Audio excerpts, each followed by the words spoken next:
Supreme કોર્ટના chief justice BR Gavai પર વકીલ રાકેશ કિશોરે જૂતો ફેંકવાનો પ્રયાસ કર્યો છે। માત્ર વ્યક્તિગત હુમલો જ નહીં પરંતુ ન્યાય પ્રણાલી, લોકશાહી અને માનવ અધિકારોના મૂલ્ય પર સીધો હુમલો ગણવામાં આવી રહ્યો છે।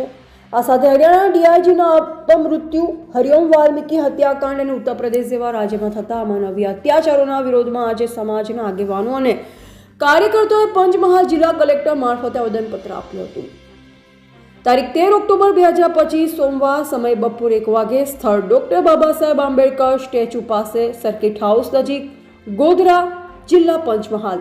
આ કાર્યક્રમ દરમિયાન ઉપસ્થિત રહેલ આગેવાનો દ્વારા ન્યાય અને સમાનતાના હિતમાં કડક પગલાં લેવાની માંગણી કરી। પંચમહાલ જિલ્લાના અનુસૂચિત જાતિ જનજાતિના લોકો, માઇનોરિટીના લોકો અમારી સાથે છે। અમે બધા જ ભેગા મળીને ભારતના મહામહિમ રાષ્ટ્રપતિને એક આવેદનપત્ર કલેક્ટર સાહેબના માધ્યમથી પહોંચાડીએ છીએ।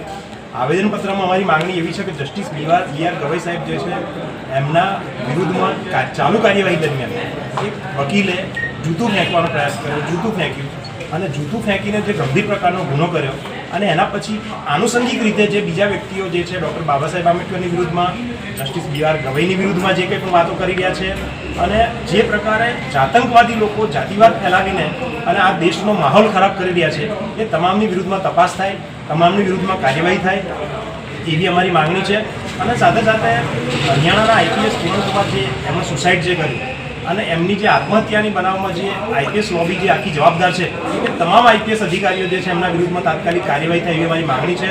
હરિઓમ વાલ્મીકી જે છે એનું મોબ લિન્ચિંગ થયું એ મોબ લિન્ચિંગની પણ કાર્યવાહી થાય અને આના જે આરોપીઓ જે છે એ તમામ આરોપીઓની વિરુદ્ધમાં કાર્યવાહી થાય એવી અમારી માંગણી છે। અને મહીસાગર જિલ્લાના વીરપુર તાલુકાના ભરોડી ગામે અનુસૂચિત જાતિની દીકરીઓ નવરાત્રિના પ્રસંગે જે નવરાત્રિ જોવા માટે ગઈ અને ત્યાં એમને જે અપમાનિત કરી અને કાઢી મૂકવામાં આવી, આ દીકરીઓને તાત્કાલિક ન્યાય મળે અને પોલીસ જે છે આગોતરા જામીન કરવાની પૂરેપૂરી સુવિધા જે છે આરોપીઓને ન આપે એવી અમારી માંગણી છે। આ દેશનો માહોલ ડે બાય ડે બહુ જ ખરાબ થઈ રહ્યો છે। આ તમામ માહોલ બગાડનાર તત્વો જે છે એ તત્વોની તપાસ થઈ અને બધાની વિરુદ્ધમાં દેશદ્રોહની કલમોની અંગરની કાર્યવાહી થાય એ માટેની અમારી બધાની માંગણી છે। અમારી નરેન્દ્ર પરમાર અમારી માંગણીઓ મતલબ નજીકના ભવિષ્યમાં નહીં સંતોષાય તો ઉગ્રમાં ઉગ્ર આંદોલન અમે બધા જ ભેગા મળીને કરીશું।